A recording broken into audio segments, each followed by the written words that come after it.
Rate of reactions complete, types of reaction complete कर लेते हैं। हाँ, आज कुछ हम लोग इलेक्ट्रॉनिक नेचर के ऊपर बात करेंगे, लेकिन सबसे पहले कुछ चीजों को, कुछ पॉइंट्स को हमको याद रखना पड़ेगा। जैसे यहाँ देखो,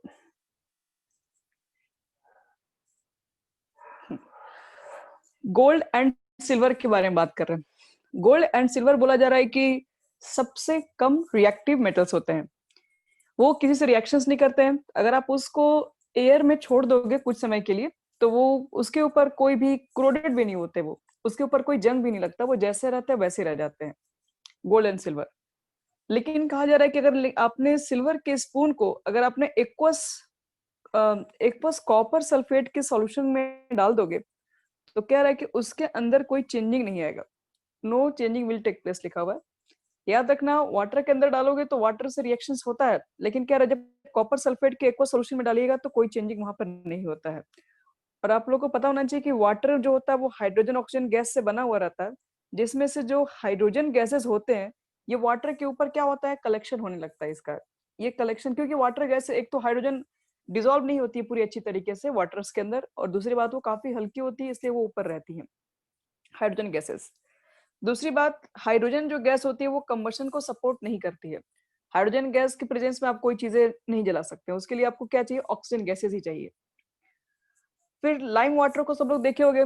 लाइम वाटर के क्या होता है कि जैसे आप लाइम वाटर लेंगे, तो लाइम वाटर में अगर आपने CO2 गैस को पास कर दोगे, तो लाइम वाटर का जो खुद का तो ऐसा इसका कोई कलर नहीं होता है, लेकिन जैसे CO2 गैस पास कर दोगे, CO2 गैस पास करने के बाद वो मिल्की हो जाता है।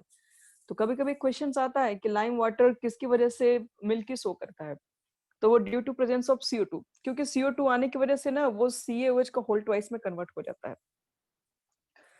फिर देखो, लेकिन हम लोग देखते हैं कि जो मार्बल्स होते हैं, ठीक है, जो कि बहुत दिनों तक जब बाहर रहते हैं तो उसके ऊपर जो शाइनिंग जो सरफेस होता है वो कम हो जाता है। जैसे हम लोग ताजमहल वगैरह भी देखोगे तो वही सब मार्बल्स का बना हुआ, लेकिन आज के डेट में उसका जो शाइनिंग है वो थोड़ा फीका पड़ गया है।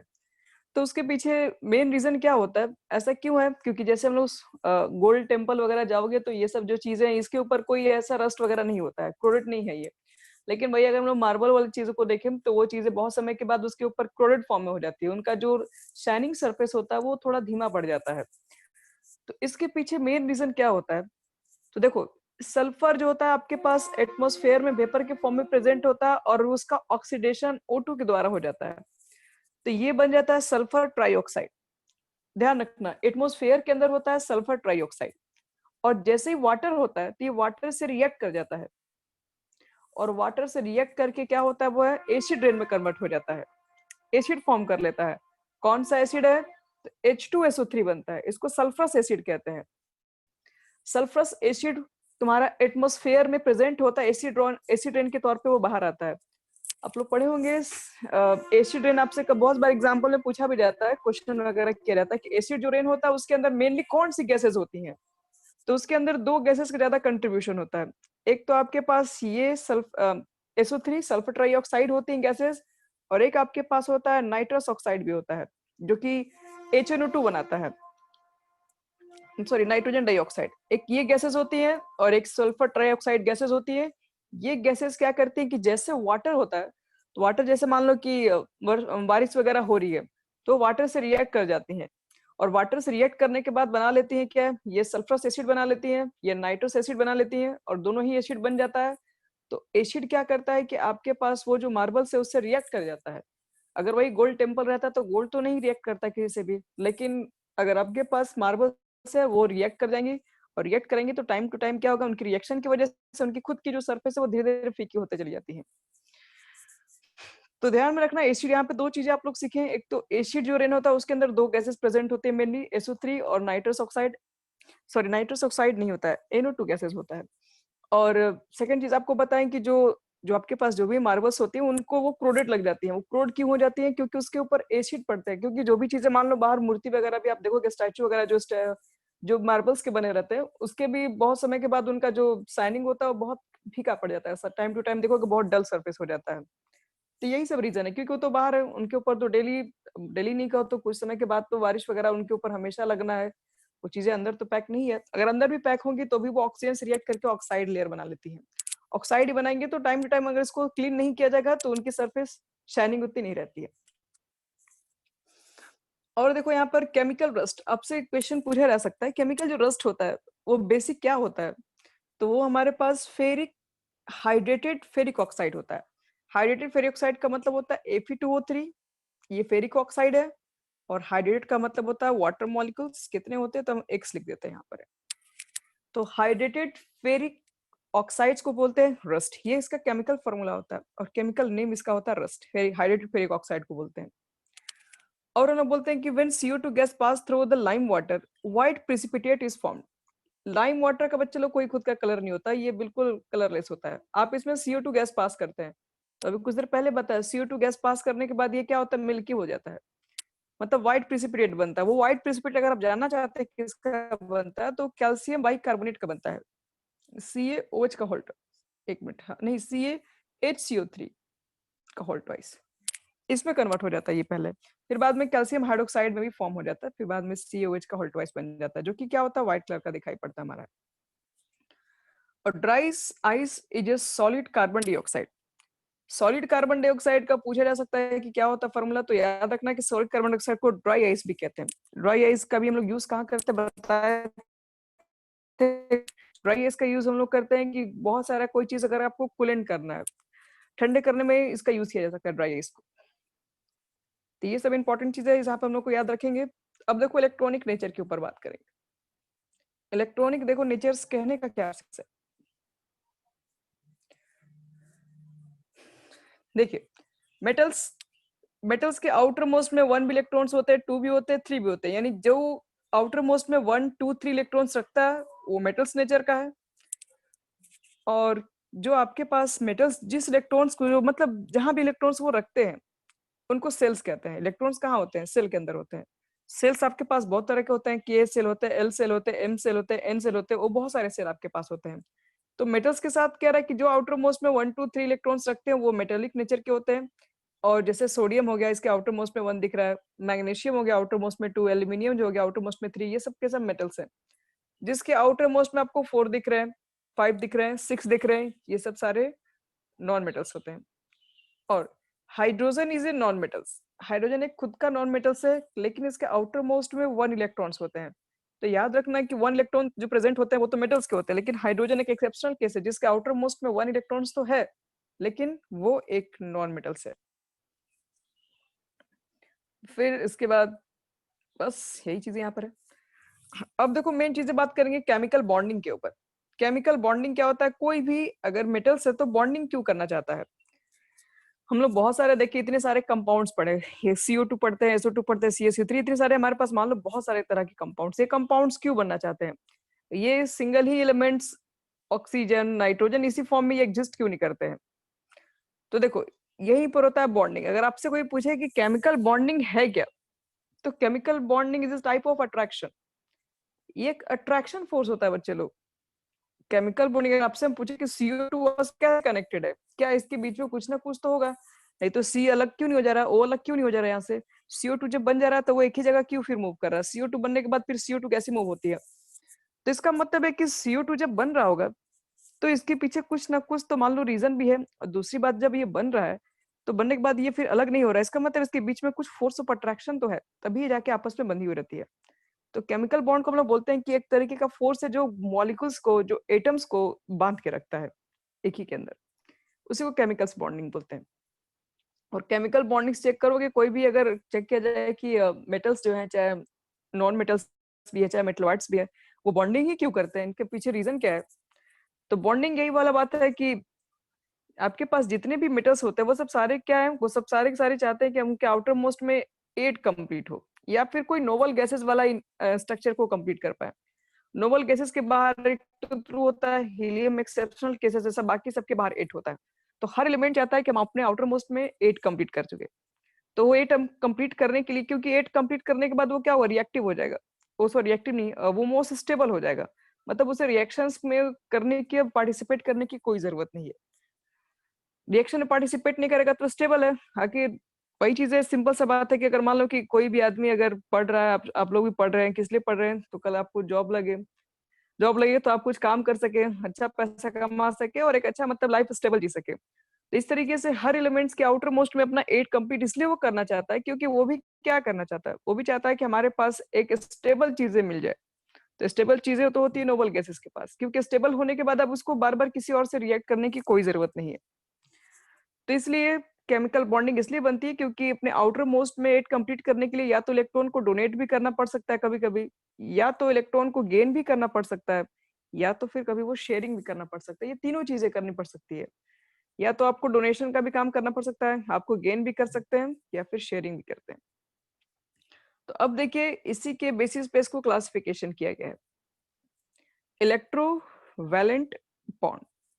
इलेक्ट्रोवैलेंट बॉन्ड में बेसिक होता क्या है? इलेक्ट्रोवैलेंट बॉन्ड को ही आगे जाके आयनिक बॉन्ड बोला गया है। इलेक्ट्रोवैलेंट बॉन्ड नाम से क्लियर है, जिसमें इलेक्ट्रॉन का बच्चे लोग ट्रांसफर होता है, जिसमें ट्रांसफरिंग ऑफ इलेक्ट्रॉन से जो बॉन्ड बना होगा उसको हम लोग बोलते हैं इलेक्ट्रोवैलेंट बॉन्ड। एक मिनट। तो ट्रांसफरिंग से इलेक्ट्रॉन कैसे होते हैं यहां समझो पहले इसको। अगर मान लो कि आपके पास NaCl है,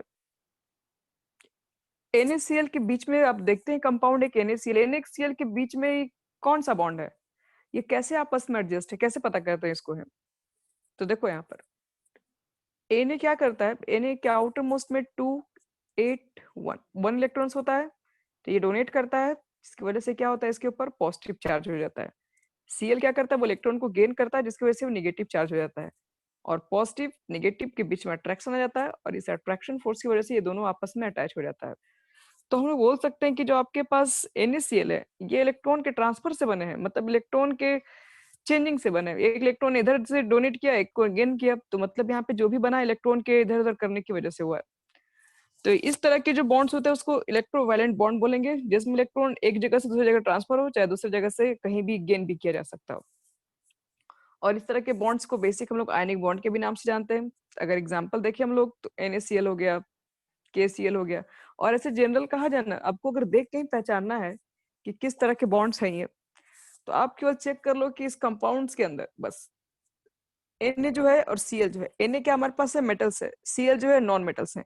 तो जनरली कहा जाता है, ऐसे तो कहोगे तो 99% ये बात सही है, मेटल्स और नॉन मेटल्स इसके बीच के जो बॉन्ड होते हैं वो हमेशा एक आयनिक बॉन्ड ही बताते हैं।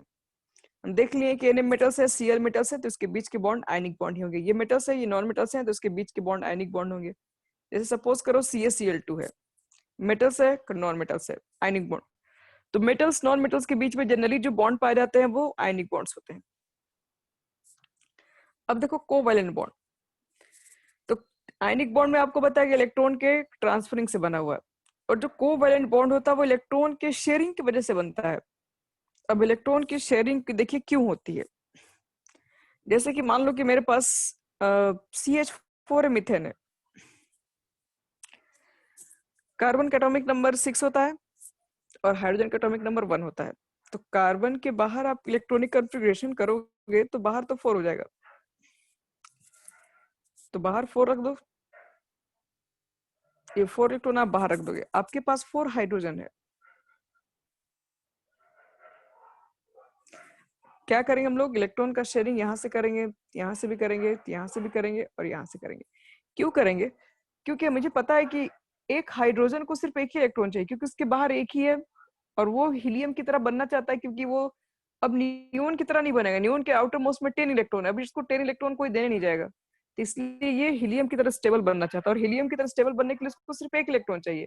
वो कार्बन के पास आएगा, कार्बन के बाहर 4 है, कार्बन से कहेगा कि हमको एक इलेक्ट्रॉन अपना दे दो, हम स्टेबल हो जाएंगे। तो कार्बन क्या है कि हम अपना इलेक्ट्रॉन दे देंगे तो हम कहाँ से स्टेबल हो जाएंगे, हम तो खुद ही स्टेबल नहीं है, हमको खुद ही चाहिए 4 इलेक्ट्रॉन चाहिए ताकि हम अपना कर सके। तुम ही हमको दे दो, तो बोला कि हम अगर एक ही इलेक्ट्रॉन है हम दे भी देंगे तो हम तो और अनस्टेबल हो जाएंगे। तो ये दोनों इलेक्ट्रॉन आपस में दे नहीं सकते, एक दूसरे को ट्रांसफर नहीं कर सकते, क्योंकि ये देने से ना ये अच्छे से कंप्लीट हो सकता है ना ये स्टेबल हो सकता है। फिर दूसरा हाइड्रोजन भी उसी तरीके से आके बोलेगा तो भी बात नहीं समझा जाएगा, तीसरा आएगा तो भी वही बात है, चौथा आएगा तब भी। तब ये चारों लोग बोल रहे हैं कि जब हम लोग आपस में एक दूसरे को इलेक्ट्रॉन दे ही नहीं रहे हैं, कंप्लीटली नहीं दे सकते, तो क्यों ना शेयर कर दिया जाए। शेयरिंग से क्या होगा कि शेयरिंग से तुम्हारा भी कंप्लीट, मेरा भी 2 कंप्लीट हो गया, तुम्हारा भी मेरा में ऐड हो जाएगा। इस तरीके से यहाँ भी शेयरिंग करोगे तो दोनों इलेक्ट्रॉन इसमें भी काउंट होगा, दोनों इलेक्ट्रॉन यहाँ पर भी काउंट होगा। यहाँ पर भी शेयरिंग करोगे तो 2 इलेक्ट्रॉन इसमें भी काउंट होगा, 2 इलेक्ट्रॉन इसमें भी काउंट होगा। तो इस तरीके से जब शेयरिंग हुआ तो हाइड्रोजन का भी 2 पूरा हो गया, और कार्बन के देखो बाहर 2 हो गया, 2 4 हो गया, 2 6 हो गया, 2 8, कार्बन के बाहर भी 8 हो गया। तो इसलिए शेयरिंग भी करना पड़ता है कभी कभी, क्योंकि हमेशा आपके पास इलेक्ट्रॉन डोनेटिंग नेचर सब लोग नहीं रखता है। जो नॉन मेटल्स है वो इलेक्ट्रॉन्स लेने का काम करते हैं, वो देना ही नहीं चाहते हैं। तो इसलिए ज्यादातर जितने नॉन मेटल्स होते हैं वो सब के सब याद रखना कोवैलेंट बॉन्ड बनाना पसंद करते हैं। जैसे हाइड्रोजन H2, मुझे मालूम करना है कि H2 के बीच में कौन सा बॉन्ड है। तो खुद से सोचो, H के बाहर एक इलेक्ट्रॉन, दूसरे H के बाहर एक इलेक्ट्रॉन, इसने शेयरिंग कर दिया, इसने शेयरिंग कर दिया, दोनों के बीच में एक सिंगल बॉन्ड बनेगा। इसके में भी 2 इलेक्ट्रॉन काउंट हो रहा है और इसमें भी 2 इलेक्ट्रॉन काउंट हो रहा है, दोनों का पूरा हो गया। और अगर मान लीजिए अगर ये शेयर नहीं करता, अगर हम बोले इसको डोनेट कर दिए, तो डोनेट करेगा तो इसका खुद का कंप्लीट खत्म नहीं हो पाएगा, तो इसलिए डोनेटर नहीं होता यहाँ पर। तो दोनों हाइड्रोजन के हाइड्रोजन एक नॉन मेटल्स होते हैं, तो दो नॉन मेटल्स के बीच का जो बॉन्ड होता है वो कोवैलेंट बॉन्ड होता है। जैसे Cl2 हो गया, ये भी इसके बाहर 7 7 है, तो एक इलेक्ट्रॉन का शेयर करता है। दोनों क्लोरीन नॉन मेटल्स हैं। ऑक्सीजन देखते हो, ये भी दोनों नॉन मेटल्स हैं। नाइट्रोजन देखते हो, ये भी नॉन मेटल्स है। तो NO2 देखोगे, ये भी नॉन मेटल्स है सब। तो नॉन मेटल्स के बीच में जो जनरली जो बॉन्ड बनता है वो हमेशा कोवैलेंट बॉन्ड ही होता है, ध्यान रखना। और इलेक्ट्रोवैलेंट बॉन्ड यानी मेटल्स और नॉन मेटल्स के बीच में जब भी बॉन्ड बनता है तो आयन ये आयनिक बॉन्ड होता है या फिर इलेक्ट्रोवैलेंट बॉन्ड होता है। अब देखिए, ये हो गया बॉन्ड्स के बारे में हम लोग बात कर लिए। अब एक नया टॉपिक बताते हैं जिसका नाम है आयोनाइजेशन। देखो आयोनाइजेशन क्या होता है। जैसे मान लो कि मेरे पास बहुत सारी चीजें आप लोग लाइफ में ऐसे भी देखते होंगे जो वाटर के अंदर डालें तो वो एकदम डालने के बाद तुरंत डिजोल्व हो जाए, और दूसरी चीजें जो वाटर के अंदर डालने के बाद उसके अंदर काफी हमको चम्मच लेके हिलाना पड़ता है, थोड़ा टाइम लगता है, तब जाके वो डिसॉल्व होती है उसके अंदर। तो इसी के बेसिस पर डिफाइन किया गया है। और भी डिसॉल्व होती है कुछ कुछ तो ऐसी चीजें जो 100% भी डिसॉल्व नहीं होती है। तो इसी के बेसिस पर डिफाइन किया गया आयोनाइजेशन, जिसको हम लोग कहते हैं कि जिसको स्ट्रॉन्ग इलेक्ट्रोलाइट भी कहता है। आप स्ट्रॉन्ग इलेक्ट्रोलाइट को अगर किसको बोल सकते हो, तो हम लोग बोलते हैं कि पहले इलेक्ट्रोलाइट पहले समझो क्या होता है। इलेक्ट्रोलाइट का मतलब ये होता है कि जो वाटर के अंदर जाने के बाद कंप्लीटली आयोनाइज हो सके। जैसे सबसे बड़ा एग्जांपल होता है NaCl। NaCl एक सॉल्ट है, और आप इसको जैसे वाटर के अंदर डालेंगे तो वाटर के अंदर जाने के बाद ये पूरी तरीके से यानी 100% Na+Cl- में टूट जाएगा। अगर आपने 10 मोल NaCl का लिया है तो 10 मोल Na+ मिलेगा और 10 मोल Cl- मिलेगा। तो हम लोग बोलते हैं ये कंप्लीटली आयोनाइज हो गया। आयोनाइजेशन का मतलब होता है कि पूरी तरीके से उसके जो मॉलिक्यूल्स होते हैं वो ब्रेक हो जाते हैं, जो आयनिक बॉन्ड है उसका ब्रेक हो जाना वाटर्स के अंदर होते हैं, यानी कि process of breakdown of an electrolyte into free ions. आपके जो इलेक्ट्रोलाइट्स हैं वो जो फ्री में, जैसे मेरे पास NaCl था वो फ्री आयन में टूट गया, यानी Na+Cl- आयन, तो हम लोग क्या बोलेंगे वो क्या हो गया, वो आयोनाइज हो चुका है। यही है आपके पास आयोनाइजेशन होता है। जैसे एग्जांपल्स लिया गया, शुगर में लोग देखते हैं, शुगर ले लो, वाटर ले लो, NaCl ले लो, ये सब चीजों को हम लोग वाटर के अंदर डिसॉल्व करते हैं तो क्या होता है, ये पूरी तरीके से डिसॉल्व हो जाती है। क्यों डिसॉल्व, उसके अंदर वो आयोनाइज हो गई। आयोनाइज कहने का मतलब क्या है, अब हम लोग NaCl वाटर के अंदर डालते तो है, लेकिन NaCl वाटर के अंदर डालने के बाद कुछ टाइम के बाद वो डिसअपियर हो जाता है। तो डिसअपियर होने का देखो मेन पर्पस क्या है, ऐसा नहीं है कि उसके अंदर NaCl खत्म हो गया, नहीं, NaCl तो उसके अंदर है।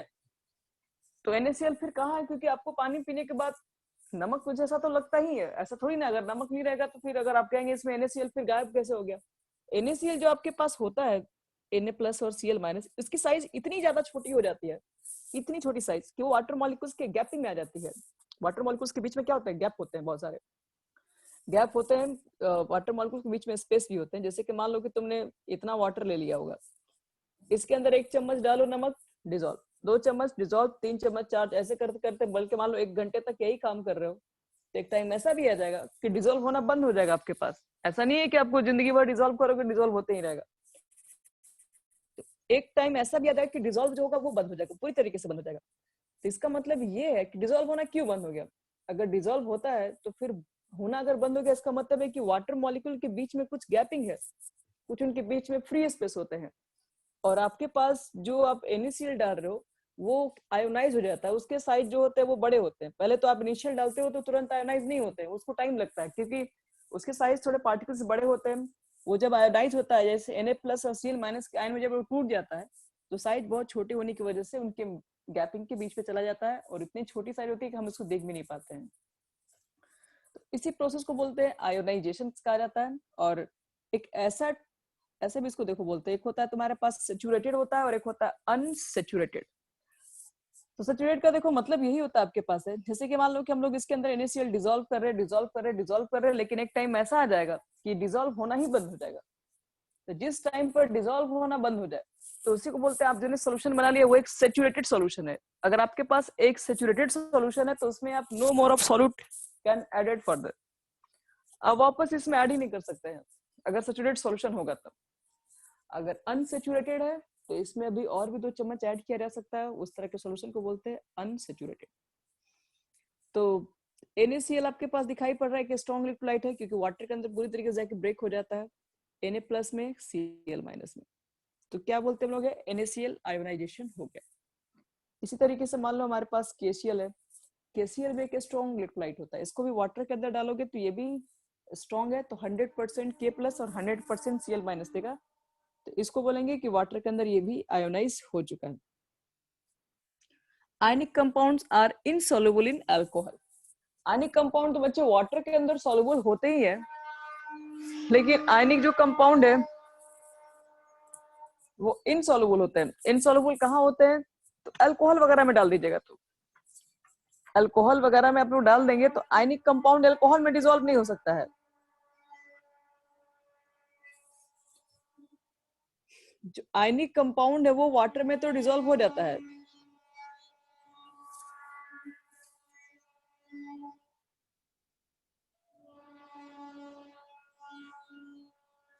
आयनिक कंपाउंड वाटर में डिसॉल्व हो जाएगा, लेकिन आयनिक कंपाउंड आपके पास अल्कोहल में डिसॉल्व नहीं होता है।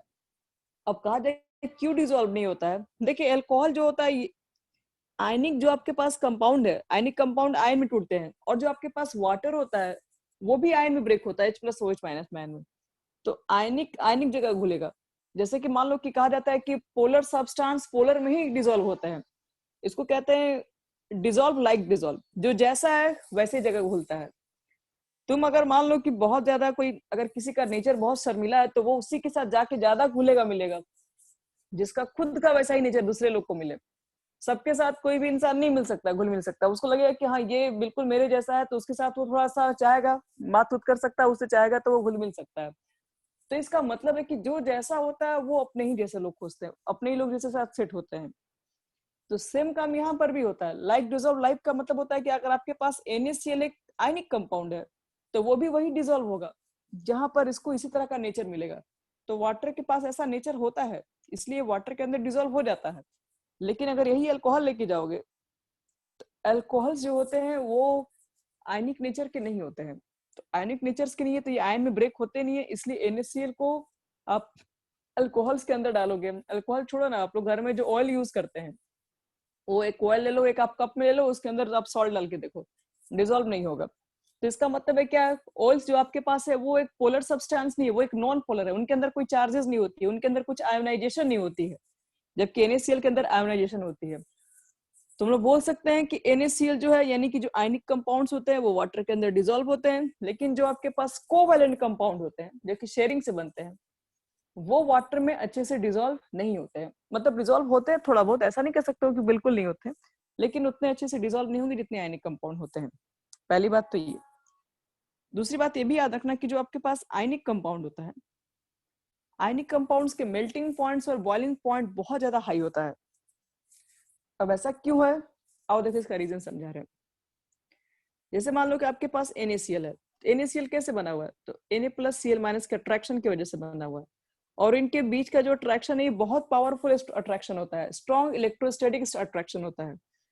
आप इसको जब, अब मान लो कि अगर आपके पास मेल्ट करवाना है, क्योंकि हमको क्या मेल्टिंग पॉइंट बॉइलिंग पॉइंट आपसे पूछ रहे हैं, तो मेल्टिंग पॉइंट तो तभी आप बता पाएंगे जब आप इसको मेल्ट कर सके, और मेल्ट करने के लिए दोनों के बीच के अट्रैक्शन को तोड़ना पड़ेगा, और दोनों को अट्रैक्शन को तोड़ने के लिए क्या करना पड़ेगा, ज्यादा एनर्जी लगाना पड़ेगा, तभी तो ये ब्रेक होगा।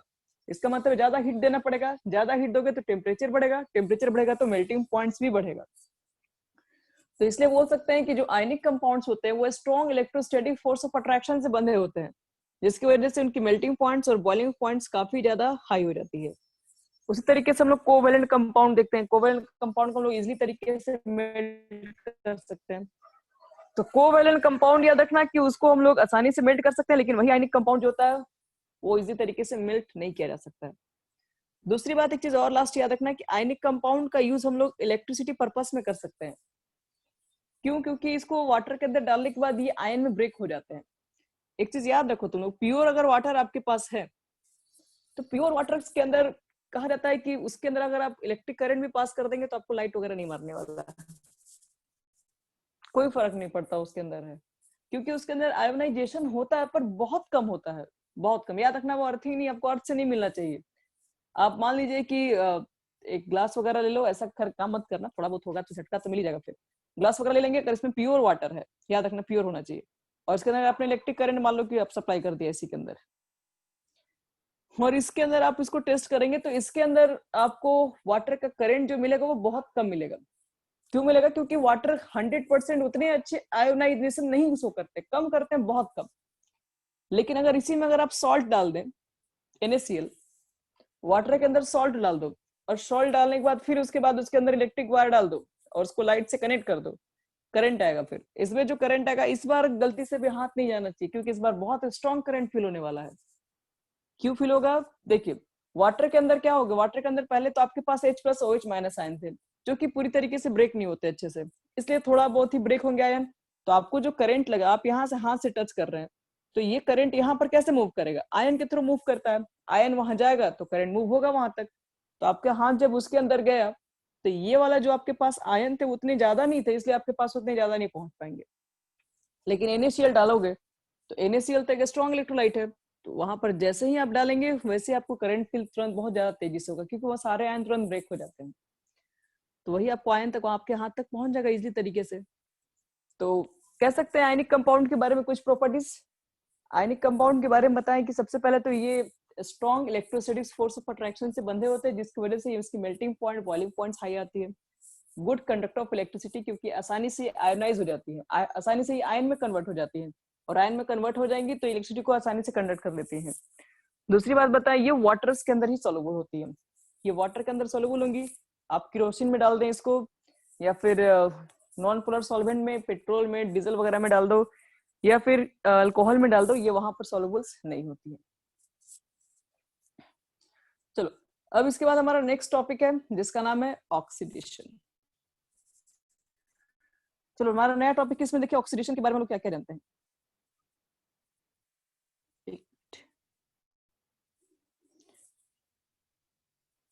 हाँ, देखो ऑक्सीडेशन क्या होता है। सबसे पहली बात है कि ऑक्सीडेशन से लोग कहते हैं कि is a process in which add of oxygen और लूज ऑफ हाइड्रोजन। ऑक्सीडेशन का नाम ही क्लियर है, ऑक्सीडेशन का मतलब है कहीं ना कहीं इसके अंदर ऑक्सीजन का काम हो रहा है। तो अगर ऑक्सीडेशन लिखा हुआ है तो एक ऐसा प्रोसेस बोलेंगे जिसमें ऑक्सीजन का होना चाहिए ऐड और हाइड्रोजन का होना चाहिए रिमूव, उस तरह के प्रोसेस को बोलते हैं ऑक्सीडेशन। और रिडक्शन अगर कहीं लिखा हुआ है तो इसका जस्ट अपोजिट है। इसमें क्या होता है, इसमें आपके पास एडिशन ऑफ हाइड्रोजन होता है और रिमूवल ऑफ ऑक्सीजन होता है। तो जिसमें ऑक्सीजन को जोड़ देंगे उसको ऑक्सीडेशन बोलेंगे, या फिर लॉस ऑफ इलेक्ट्रॉन को भी ऑक्सीडेशन कहा जाता है। यानी कि इसको ऐसे समझो, मान लो Na है और Na से Na+ बन गया और एक इलेक्ट्रॉन बाहर निकल गया, तो यहाँ पर एक इलेक्ट्रॉन का लॉस हो गया, बाहर निकल गया। तो लॉस ऑफ इलेक्ट्रॉन को भी ऑक्सीडेशन ही बोलते हैं, ध्यान रखिएगा। और रिडक्शन का मतलब क्या होता है? रिडक्शन का मतलब होता है हाइड्रोजन को ऐड करना। हाइड्रोजन को ऐड करो या फिर ऑक्सीजन को बाहर निकालो, ये दोनों ही चीज रिडक्शन कहलाती है। या फिर गेन ऑफ इलेक्ट्रॉन्स भी बोल दीजिए, गेन ऑफ इलेक्ट्रॉन को भी रिडक्शन ही कहते हैं। जैसे देखो यहाँ पे छोटा सा एग्जांपल दिया हुआ है, रुको हम बड़ा लिख दे रहे हैं। Cu है, H2 है, CuO बन रहा है प्लस H2O फॉर्म हो रहा है, और आपसे पूछा गया कि बताओ क्या यहाँ पर ऑक्सीडेशन हो रहा है या रिडक्शन हो रहा है। तो एक मिनट, CuH, ये तो गलती बनाया रिएक्शन, Cu + H2 से Cu कहाँ से आ जाएगा? एक मिनट, रिएक्शन थोड़ा मिस्टेक लिखा हुआ है, क्योंकि Cu प्लस H2 रिएक्शन करेगा तो ये प्रोडक्ट में ऑक्सीजन तो था ही नहीं, ऑक्सीजन फिर आ कहाँ से गया, रिएक्टेंट में तो ऑक्सीजन ही नहीं है। और हम लोग पढ़ चुके लॉ ऑफ केमिकल कॉम्बिनेशन में कि कुछ भी एलिमेंट बीच में अपने से नया जनरेट नहीं हो सकता है। देखो ये मेन रिएक्शन होता क्या समझा दे रहे, CuO होता है प्लस H2 होता है, और एरो के बाद Cu बनता है प्लस H2O बनता है। और ये रिएक्शन देख के पूछ दिया जाए कि इसके अंदर क्या हुआ, ऑक्सीडेशन हुआ, रिडक्शन हुआ है। एक मिनट रुको, हम तुम्हें लोग से पूछ ले रहे हैं।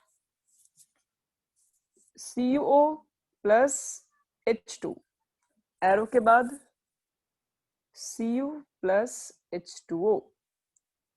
देखो तो तुम लोग को ये बताना है, यहाँ पर कॉपर ऑक्साइड है और हाइड्रोजन गैस है, तो कॉपर ऑक्साइड का ऑक्सीडेशन हुआ है, रिडक्शन हुआ है, कैसे पता करेंगे? रिडक्शन है। हाँ, रिडक्शन कैसे हुआ है इसमें?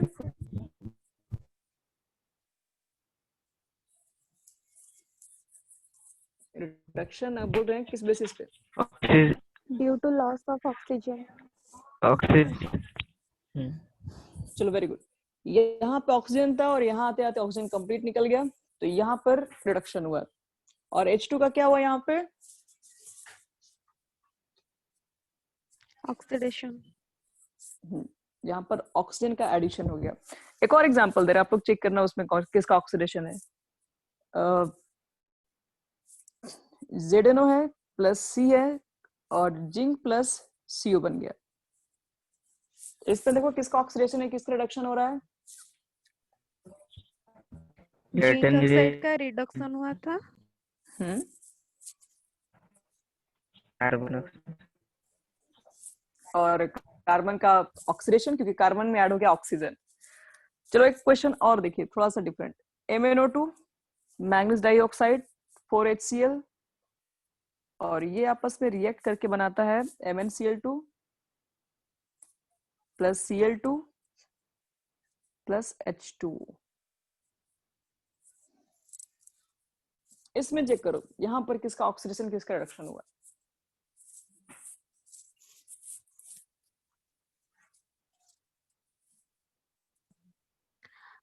Mn का रिडक्शन हुआ था। हाइड्रोजन का ऑक्सीडेशन हुआ था, लेकिन क्लोरीन का ऑक्सीडेशन हुआ था। तो यहाँ पर देखिए MnO2 के अंदर, इसको ऐसे बोलते हैं, MnO2 के अंदर जो Mn का है वो हो गया है रिडक्शन, क्योंकि यहाँ पर ऑक्सीजन था और यहाँ पर ऑक्सीजन निकल चुका है, तो यहाँ पर ऑक्सीजन का लॉस हो चुका है। यहाँ चेक करो, यहाँ पर हाइड्रोजन है, यहाँ पे क्लोरीन को देखो, इस क्लोरीन के साथ हाइड्रोजन है, और यहाँ आते आते आपके पास वो हाइड्रोजन को रिडक्शन करवा दिया, मतलब वो रिमूवल करवा दिया। तो रिमूवल ऑफ हाइड्रोजन को क्या बोलते हैं? एक मिनट, रिमूवल ऑफ हाइड्रोजन को भी तो ऑक्सीडेशन ही ना बोलते हैं। हाइड्रोजन को रिमूव करना भी क्या होता है? ऑक्सीडेशन ही होता है। और यहाँ पर हो गया रिडक्शन, तो ये सॉरी ठीक तो है, यहाँ पर हमारा हो गया रिडक्शन क्योंकि ऑक्सीजन बाहर निकल गया तो रिडक्शन हो गया, और यहाँ पर हो गया हाइड्रोजन को रिमूव करना, तो हाइड्रोजन रिमूव हो गया तो इसका मतलब ये ऑक्सीडेशन हो गया। तो यहाँ पर HCl का हो जाएगा आपके पास ऑक्सीडेशन। और ऐसे बहुत सारे आपको क्वेश्चन मिलेंगे जिसमें ऑक्सीजन ही नहीं रहेगा, उसमें कैसे चेक करोगे? जैसे यहाँ देखो, H2S हो गया, Cl2 हो गया, S है और 2HCl है। देखो तो इसमें किसका ऑक्सीडेशन है? सल्फर का ऑक्सीडेशन हुआ था। ऑक्सीडेशन जो होगा आपके पास यही दो ऑप्शन मिलेगा, या तो इसका होगा या तो इसका होगा। कौन से कंपाउंड में हुआ है? H2S का। हाँ ठीक है, और Cl2 में क्या हो गया है? रिडक्शन। ठीक है, Cl2 के अंदर आपके पास रिडक्शन होगा। तो इस तरीके से ऑक्सीडेशन रिडक्शन हम लोग मालूम कर सकते हैं। अब इसी के साथ साथ एक और नया टर्म डिफाइन होता है जिसको बोलते हैं ऑक्सीडाइजिंग एजेंट, रिड्यूसिंग एजेंट। और ऐसे रिएक्शन जिसके अंदर दोनों प्रोसेस साथ में होते हैं, मतलब उसके अंदर ऑक्सीडेशन भी हो रहा है, रिडक्शन भी हो रहा है, यानी रिएक्शन के अंदर दोनों चीजें हो रही है, तो इसको रिडॉक्स रिएक्शन में बोलते हैं। रिडॉक्स रिएक्शन जिसके अंदर दोनों प्रोसेस हो रही होती हैं, वो एक एग्जांपल होते हैं रिडॉक्स रिएक्शंस के। लेकिन देखो एक ऑक्सीडाइजिंग एजेंट क्या होता है और रिड्यूसिंग एजेंट क्या होता है उसको भी समझ लेते हैं। जैसे हम लोग देख रहे हैं कि C+O2 बनता है CO2, तो ये बोलते हैं ऑक्सीडेशन हो गया क्योंकि कार्बन ने अपने में ऑक्सीजन को ऐड कर लिया, ऑक्सीडेशन हो गया।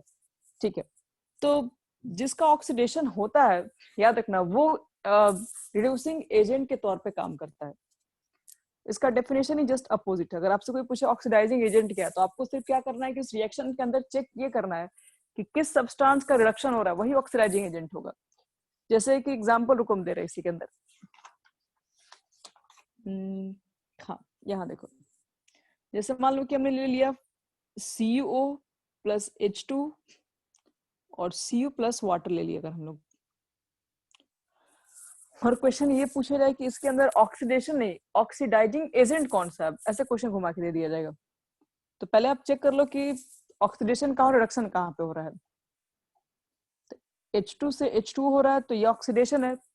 अगर H2 का ऑक्सीडेशन यहाँ पे हो रहा है क्योंकि H2 में तो O ऐड हो रहा है, तो हम लोग बोलेंगे कि इसका ऑक्सीडेशन हुआ तो ये इटसेल्फ रिड्यूसिंग एजेंट के तौर पे काम करेगा। तो जिसका आपके पास याद रखना जस्ट अपोजिट, जिसका ऑक्सीडेशन होगा वो रिड्यूसिंग एजेंट और जिसका रिडक्शन होगा वो बन जाता है ऑक्सीडाइजिंग एजेंट। एजेंट हमेशा दूसरों के लिए काम करता है, खुद के लिए नहीं काम करता। अगर हम ऑक्सीडाइजिंग एजेंट बोल रहे हैं तो दूसरे को ऑक्सीडाइज कराएगा, खुद क्या होगा, खुद वो रिड्यूस होगा। एजेंट लोग क्या करते हैं, एजेंट लोग जो सामान वगैरह जो बेचते हैं, देखते हो कि बहुत सारी चीज का एजेंट होता है, तो वो केवल दूसरे को ऐसे लालच देते हैं कि आप इसमें अकाउंट खुलवा लीजिए, ये करवा लीजिए, वो करा लीजिए, लेकिन खुद का चेक करोगे तो उनका नहीं मिलेगा उसके अंदर। तो इनका मतलब है कि खुद वो तो कुछ और रास्ता फॉलो कर रहे होते हैं लेकिन दूसरे को वो काम कराते हैं। तो एजेंट का मतलब, अगर ऑक्सीडाइजिंग एजेंट बोल रहे हैं तो वो खुद नहीं करेगा, वो ऑक्सीडेशन खुद नहीं करेगा, वो दूसरे को सिर्फ करेगा। खुद कहाँ जाएगा, तो खुद वो रिडक्शन होगा। इसलिए जस्ट इसका अपोजिट चलेगा, इसमें कंफ्यूज नहीं होना है। अब देखो ऑक्सीडेशन नंबर भी बता रहा है, ऑक्सीडेशन नंबर कैसे कैलकुलेट किए जाते हैं। बहुत जल्दी तो लोग सीख जाओगे ऑक्सीडेशन नंबर कैसे निकालते हैं। बस कुछ कुछ कंपाउंड्स के आपको याद रखने पड़ेंगे कितने चार्ज होते हैं। जैसे कि अल्कली मेटल्स, अगर हम बात करते हैं अल्कली मेटल्स जैसे सोडियम हो गया, लिथियम हो गया, पोटेशियम हो गया, तो ध्यान रखना है कि वो सब मेटल्स के ऊपर चार्ज होते हैं +1। और अल्कलाइन अर्थ मेटल जिसमें एग्जांपल में क्या क्या आता है, बेरिलियम, फिर मैग्नीशियम, कैल्शियम, स्ट्रोंटियम, रेडियम, ये सब चीजें हमारे पास है, ये सब के ऊपर +2 चार्ज होते हैं। और कुछ हाईली इलेक्ट्रोनेगेटिव एलिमेंट्स याद रखना, कुछ हाई इलेक्ट्रोनेगेटिव एलिमेंट जैसे मान लो कि फ्लोरीन हो गया, क्लोरीन हो गया, ब्रोमीन हो गया, आयोडीन हो गया, ये सब एक नेगेटिव चार्ज रखते हैं। और अगर बात किया जाए ऑक्सीजन, ऑक्सीजन का वैलेंसी 2 होता है, वो 2 बॉन्ड बनाता है। तो अगर मान लो कि आपसे कोई पूछ दे, ऐसे समझना CO2, और पूछ दे कि CO2 में कार्बन की ऑक्सीडेशन स्टेट क्या है, नहीं तो ऐसे पूछ सकता है कि आपके पास मीथेन है, मीथेन के अंदर कार्बन की ऑक्सीडेशन स्टेट बताओ क्या होगा। तो देखो इसको क्या कैसे निकालते हैं। कार्बन आप लिख लो, आपके पास 4 बॉन्ड है, 4 बॉन्ड लिख दीजिए। इलेक्ट्रोनेगेटिविटी, कार्बन और हाइड्रोजन को चेक करोगे तो देखो हाइड्रोजन सबसे कम, हाइड्रोजन जो होते हैं पूरे नॉन मेटल्स में सबसे कम इलेक्ट्रोनेगेटिव रखने वाला एलिमेंट्स है। जबकि जो मेटल्स होते हैं वो मेटल्स से उसकी तो क्या बोलते हैं, मेटल्स की तो इलेक्ट्रोनेगेटिव वैल्यू बहुत ही कम होती है क्योंकि मेटल्स इलेक्ट्रॉन्स देता थोड़ी ना है, मेटल्स तो देता है, लूज करता है। तो जो नॉन मेटल्स में सबसे जो आपके पास हाइड्रोजन है वो सबसे लेस इलेक्ट्रोनेगेटिव है, नॉन मेटल्स में याद रखना है। लेकिन अगर मेटल्स के कंपैरिजन करोगे तो मेटल्स में तो हाइड्रोजन सबसे ज्यादा निकल जाएगा। अगर आप एक मेटल्स को और एक हाइड्रोजन को कंपेयर करोगे किसकी इलेक्ट्रोनेगेटिविटी ज्यादा है, तो हाइड्रोजन की मेटल्स से कंपेयर करोगे तो ज्यादा होगी, लेकिन हाइड्रोजन को अगर नॉन मेटल से कंपेयर करोगे तो सबसे कम होगा। तो देखो कार्बन भी एक नॉन मेटल्स है, हाइड्रोजन भी एक नॉन मेटल्स है, तो हाइड्रोजन तो बताया नॉन मेटल से जब कंपेयर होगा तो सबसे कम होगा। तो कार्बन और हाइड्रोजन में ज्यादा इलेक्ट्रोनेगेटिव कार्बन होगा, ज्यादा इलेक्ट्रोनेगेटिव होगा। तो इलेक्ट्रोनेगेटिव का मतलब क्या होता है, वो दूसरों से इलेक्ट्रॉन को अपने तरफ खींचना। तो यहाँ से भी इलेक्ट्रॉन खींचेगा, यहाँ से भी खींचेगा, यहाँ से भी खींचेगा, यहाँ से भी खींचेगा, 4 तरीके से खींच रहा है। इसके ऊपर चार्ज बनेंगे तो 4 नेगेटिव बनेंगे चार्ज, क्योंकि ले रहा है दूसरे से इलेक्ट्रॉन, ले रहा है, इसका मतलब गेनिंग जो करता है उसके ऊपर नेगेटिव चार्ज बनते हैं। तो यहाँ पर कार्बन की जो ऑक्सीडेशन स्टेट की वो -4 आएगी, ध्यान रखिएगा। और 3 चीजें तो याद कर लो बच्चे लोग। फोन ऐसे याद रहेगा, जनरली सब लोग फोन सेल फोन यूज करते हैं, लेकिन वो वाला फोन है नहीं, ये फोन तो लिखा गया लेकिन ये फ्लोरीन, ऑक्सीजन, नाइट्रोजन, ये सबसे पावरफुल होते हैं इलेक्ट्रोनेगेटिव एलिमेंट्स में। सबसे पावरफुल फ्लोरीन, फ्लोरीन सबसे इलेक्ट्रॉन्स अपने तरफ खींच सकता है, उसको उससे खींचने वाला अभी तक कोई पैदा नहीं हुआ है फ्लोरीन से जो खींच सके। ऑक्सीजन दूसरा नंबर पे है, नाइट्रोजन तीसरे नंबर पे आता है। जैसे मान लो कि मैंने आपसे क्वेश्चन पूछ दिया HF, और HF के अंदर आपसे पूछा जाए बताओ कि F के ऊपर ऑक्सीडेशन स्टेट क्या होगा। तो ऑक्सीडेशन स्टेट का मतलब है आपसे हम पूछ रहे हैं कि F के ऊपर कैसा चार्ज आएगा। तो HF का बॉन्ड बना दो, क्योंकि इसके बाहर भी एक इलेक्ट्रॉन है, इसके बाहर भी एक एक शेयर करके बॉन्ड बना लेगा अपना। और F को चेक करोगे तो आपको बता दिए F तो पावरफुल इलेक्ट्रॉन होता है, ये पावरफुल इलेक्ट्रोनेगेटिव रखता है, तो ये इस इलेक्ट्रॉन को अपने तरफ ले सकता है, क्योंकि एक ही बॉन्ड बना है तो एक इलेक्ट्रॉन को शिफ्ट करेगा, इसलिए उसके ऊपर एक नेगेटिव चार्ज आ जाएगा। नेगेटिव चार्ज यहाँ पर, तो यहाँ पर पॉजिटिव चार्ज हो जाएगा।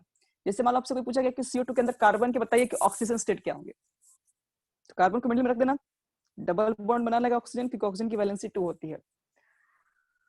अब ऑक्सीजन तो बताएं कि फोन के अंदर आता है FON, O ऑक्सीजन है, हाईली इलेक्ट्रोनेगेटिव एलिमेंट्स है, तो ये कार्बन से इलेक्ट्रॉन्स को अपने तरफ खींच लेगा बच्चे लोग, 2 इलेक्ट्रॉन को खींच लेगा तो -2, यहाँ पर भी 2 शेयरिंग इलेक्ट्रॉन है, ते भी खींच लेगा तो यहाँ पर भी -2। और कार्बन से कुल कितने इलेक्ट्रॉन्स निकल गए, तो 2 यहाँ से निकल रहे हैं, 2 यहाँ से निकल रहे हैं, 4, तो 4 + 4, तो कार्बन की यहाँ पर जो ऑक्सीजन स्टेट आएगी वो +4 होगी। यही आपके पास ऑक्सीजन स्टेट होता है। ऑक्सीजन स्टेट का मतलब यही होता है कि आपके पास जो कंपाउंड्स हैं, उस कंपाउंड्स के अंदर जो एलिमेंट प्रेजेंट है उसके ऊपर चार्ज कितना है, उसी से फाइंड हम लोग करते हैं। एक और एग्जांपल रुको, देखिए इसमें और कुछ दिया हुआ है,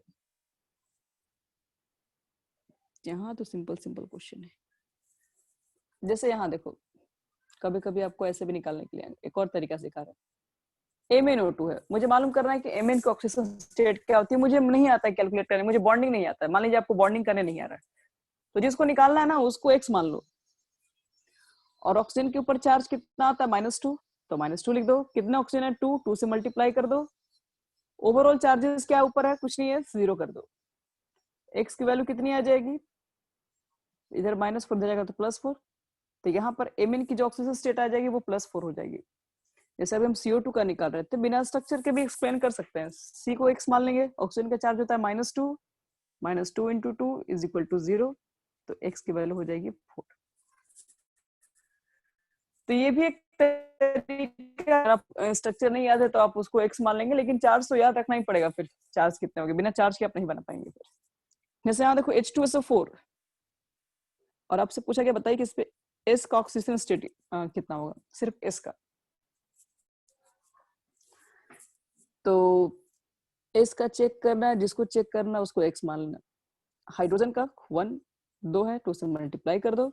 ऑक्सीजन -2 चार्ज होता है, 2 से मल्टीप्लाई, सॉरी 4 से मल्टीप्लाई कर दो, ये -8, 2, -6, और उधर जाएगा तो +6, तो हो गया। तो कुछ कुछ एलिमेंट्स का आपको चार्ज, जैसे ऑक्सीजन का चार्ज होता है -2, फ्लोरीन का चार्ज होता है -1, नाइट्रोजन चलेगा तो -3 चार्ज लिख देंगे, अल्कली मेटल्स होगा तो वहाँ +1 लिख देंगे, अलाइन अर्थ मेटल होगा तो +2 लिख देंगे। तो इस तरीके से सबके चार्ज भी आप लिख देंगे तो सारा कंप्लीट हो जाएगा। फिर चलो, एक तो आप लोग को क्वेश्चंस दे रहे हैं, आपको उसको ट्राई करना है। 1 मिनट दीजिए।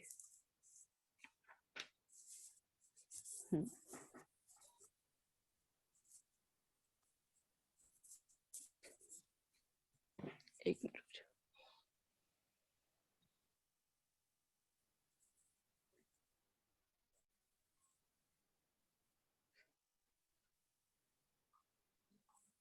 चलिए यहाँ देखिए 17 में आपको बताना है कि इसमें what type of chemical reaction are represented by the following equation. आपको ये सिर्फ बताना है कि ये जो इक्वेशन लिखा हुआ है वो किस तरह के इक्वेशन को रिप्रेजेंट। आपके पास ऑप्शन हम पहले बता दें कौन कौन सा होगा। कल पढ़े थे कॉम्बिनेशन रिएक्शन। कॉम्बिनेशन के अंदर बताए थे कि जब 2 एलिमेंट्स हो या 2 से ज्यादा एलिमेंट को कंबाइन करके एक सिंगल सब्सटेंस को आप फॉर्म करते हैं, वो कॉम्बिनेशन होता है। डिकम्पोजिशन, जब एक सब्सटेंस 2 या 2 से ज्यादा सिंपलर सब्सटेंस में ब्रेक हो जाते हैं, वो डिकम्पोजिशन है।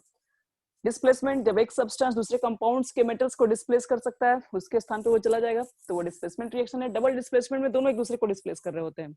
और ऑक्सीडेशन क्या आप आज जान ही चुके हैं, रिडक्शन क्या होते हैं भी आप जान चुके हैं। चलो देखो, तो फर्स्ट वाला जो रिएक्शन है वो किसका रिएक्शन लग रहा है, A + BC। हाँ चलो, वेरी गुड, सही है। सेकंड देखिए, कॉम्बिनेशन, ठीक है, वेरी गुड। थर्ड चेक करो, डिकम्पोजिशन, इसके जस्ट जो नीचे है, डबल डिस्प्लेसमेंट रिएक्शन, 5,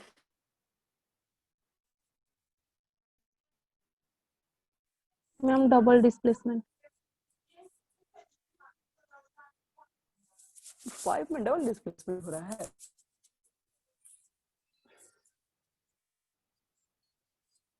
फिर से चेक करो बच्चे लोग, और बच्चे लोग देखो तो 5 नंबर क्या है?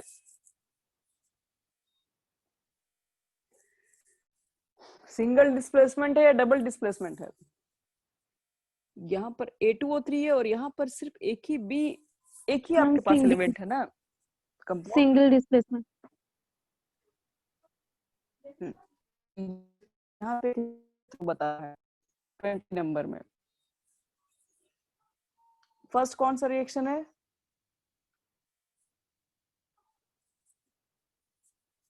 कॉम्बिनेशन रिएक्शन, ठीक है। सेकंड देख लो, डिस्प्लेसमेंट रिएक्शन, ठीक है। थर्ड, डिस्प्लेसमेंट, ठीक है। फोर्थ, डिकम्पोजिशन, ठीक है। 5,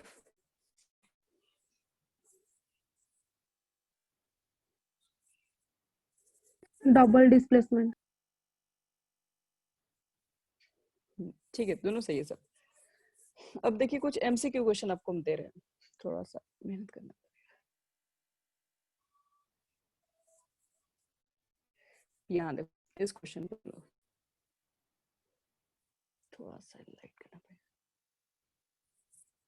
क्या देखिए 46 क्वेश्चन नंबर में कह रहा है कि the removal of oxygen from a substance is called, इसका क्या नाम है? रिडक्शन, रिडक्शन, ठीक है। सेकंड पढ़िए, इन द कंटेंट आपको बताना frocks reaction, the removal of hydrogen from a substance. Oxidation, oxidation, ठीक है। नेक्स्ट चेक करो तो, the chemical reaction involve in the corrosion of iron metals is that of. अच्छा, क्रोजन बताया तभी जस्ट हम ना, क्रोजन का आपको फॉर्मूला बताया। आयरन पे क्या होता है, आयरन जो होता है अगर वो रिएक्ट करे, किसके साथ रिएक्ट करे? एक तो ऑक्सीजन के साथ और उसके अंदर प्रेजेंट वाटर वेपर से रिएक्ट करता है तो क्या बनता है? Fe2O3, ये रस्ट का फॉर्मूला है, और plus X molecules of water. तो आपको बताना इसके अंदर हुआ क्या है। आयरन के साथ ऑक्सीजन वाटर वेपर मिलके ये रस्ट बनता है। तो अब क्वेश्चन को पढ़ो और चारों देखो सही ऑप्शन कौन सा होना चाहिए। 48,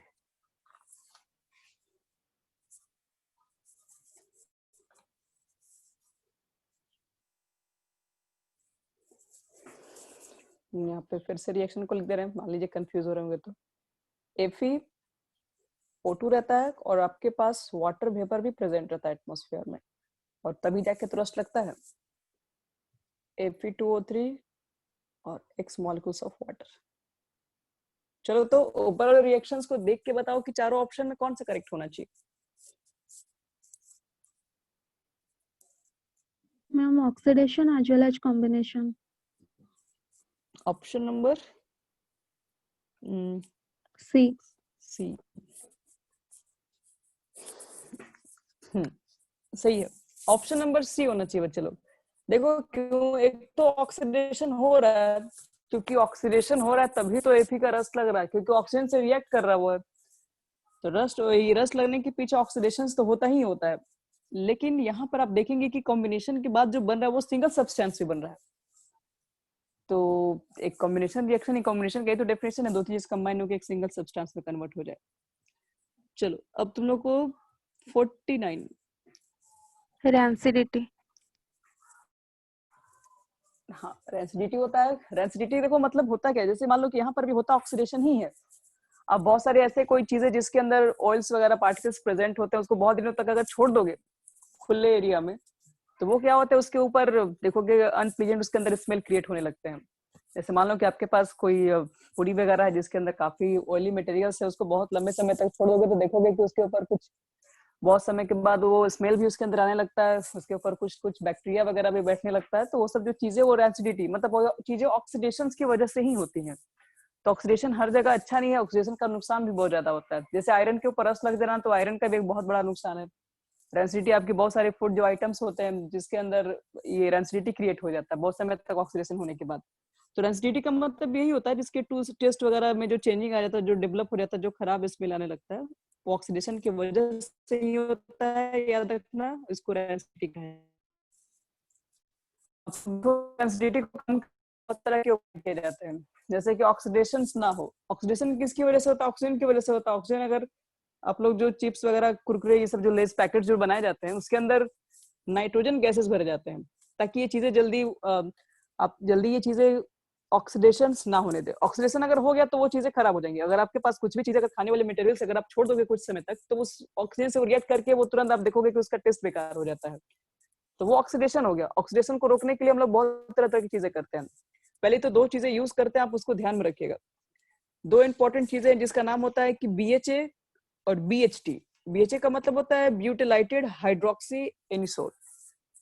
तो ये क्या होता है? ये अगर मान लो कि आपके पास कोई चीजें ऐसी हैं जिसके अंदर ऑयली पार्टिकल प्रेजेंट है और आप चाहते हैं काफी लंबे समय तक वो चलते रहे, तो ये सब एंटी केमिकल, ये केमिकल चीजें, ये इसको एंटीऑक्सीडेंट बोलते हैं। जो BHT होता है उसको एंटीऑक्सीडेंट ये डाल दोगे अगर उस पैकेजिंग में, तो वो क्या करेगा? एयर के कांटेक्ट को रोक देगा सर। एयर के कांटेक्ट को रोक देगा तो ऑक्सीडेशन ही नहीं होगा। ऑक्सीडेशन जब होगा नहीं तो आपके पास वो जो मटेरियल है बहुत दिन तक चलेगा। एक BHT होता है और आपके पास एक BHA होता है। BHT का मतलब ब्यूटिलाइटेड हाइड्रोक्सी टॉलिन, ब्यूटिलाइटेड हाइड्रोक्सी एनिसोल। उसके बाद रेसिडिटी को रोकने के लिए हम लोग क्या करते हैं, उसके अंदर जो आपके पास जो पोटैटो जो चिप्स होता है, जो लेज होता है, उसके अंदर नाइट्रोजन गैसेस भरते हैं। क्यों भरते हैं? क्योंकि वो बहुत कम रिएक्टिव होती हैं। बहुत कम रिएक्टिव क्यों होती है? क्योंकि नाइट्रोजन के बीच में ट्रिपल बॉन्ड होता है बच्चे लोग। अब ट्रिपल बॉन्ड को तोड़ना इजी नहीं होता है, इसलिए ये जल्दी रिएक्ट नहीं करती है किसी से भी। तो इसलिए आप लोग देखोगे कि जो पैकेट वगैरह होता है वो काफी ज्यादा टाइट रहता है, उसके अंदर निकलता कुछ ही है, थोड़ा ही बहुत निकलता है, लेकिन टाइट पैकेट सब सील किए जाते हैं। तो वो ऐसे ही गैसेस भर सकते हैं जो कि जिसका ऑक्सीडेशन ना होने दे, मतलब वो जल्दी किसी चीज से रिएक्ट ना करे। जिसमें नाइट्रोजन गैसेस का यूज करते हैं। और भी रोका जा सकता है, रेफ्रिजरेटर के अंदर भी आप रख दोगे बहुत सारी चीजों को, तो देखोगे वो खराब होने से बहुत दिन तक बचा रहता है। आप उसको एयर टाइट कंटेनर में रखोगे तभी वो चीजें बच सकती हैं। एयर की टाइट कंटेनर का मतलब क्या होता है? उसको एयर से ही तो बचाना है, तो उसको टाइट पैक कर दो, बन जाएगा अपने आप। और कभी कभी चीजों को क्या करना पड़ता है, लाइट से भी दूर रखना पड़ता है। लाइट से भी आपको क्या बोलती है कि वहां पर फोटोसिंथेसिस इलेक्ट्रॉन्स डेवलप होने लगते हैं। ये सारी चीजें से हम लोग रेडिएशन से बचा सकते हैं। चलिए आगे बढ़ते हैं। क्वेश्चन नंबर 50 देखो। नाइट्रोजन। अच्छा, in order to prevent the, वही spoilage of the potato chips, वही आ गया। नाइट्रोजन गैसेस भरते हैं, ठीक है। नेक्स्ट देखो तो 51 क्या होना चाहिए answer? Beryllium chloride. Beryllium chloride होता है, इसके सल्फ्यूरिक एसिड ऐड करने से बेरियम सल्फेट बनता है, जो कि व्हाइट प्रेसिपिटेट के फॉर्म में निकलता है बाहर है, ठीक है। नेक्स्ट देख लो, white PPT will be formed. किसमें व्हाइट पीपीटी बनेगा?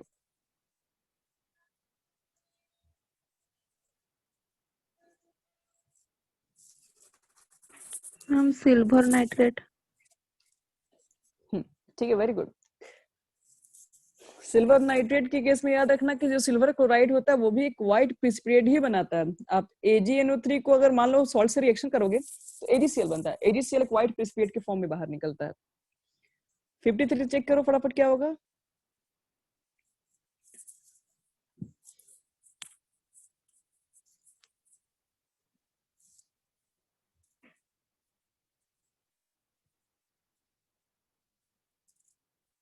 Ma'am option D, combination as well as oxidation. Good. 54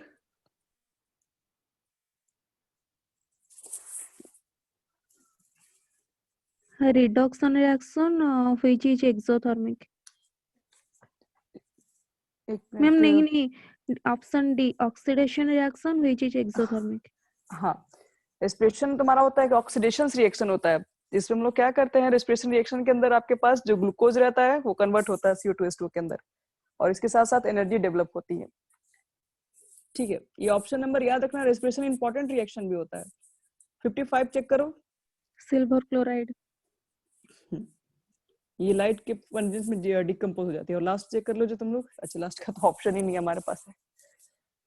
reactions देखो, रिएक्शंस क्या लिखा हुआ है पहले, KBR लिखा हुआ है, हम यहाँ लिख दे रहे हैं, और बाकी चीजें यहाँ पर लिखी गई है। और पूछ रहा है कि ये टाइप ऑफ रिएक्शन है कौन सा, डिकम्पोजिशन, कॉम्बिनेशन, डबल डिस्प्लेसमेंट या डिस्प्लेसमेंट। Double displacement. ठीक है, यही है आपके पास। तो इस तरह से हमारे पास जो भी टाइप्स ऑफ रिएक्शंस हो गए, ये सब पूरा हमारा कंप्लीट हो गया। और इसमें और भी क्वेश्चन होंगे, बॉन्ड के बेसिस पे क्वेश्चन देंगे, तो वो आपको हम नेक्स्ट क्लास में या फिर भेज देंगे कुछ क्वेश्चंस करने के लिए जो केमिकल बॉन्ड से रहते हैं, किस टाइप के बॉन्ड्स होंगे उसके बीच में आपको बताना पड़ेगा किस तरह के बॉन्ड्स डेवलप हैं उसके।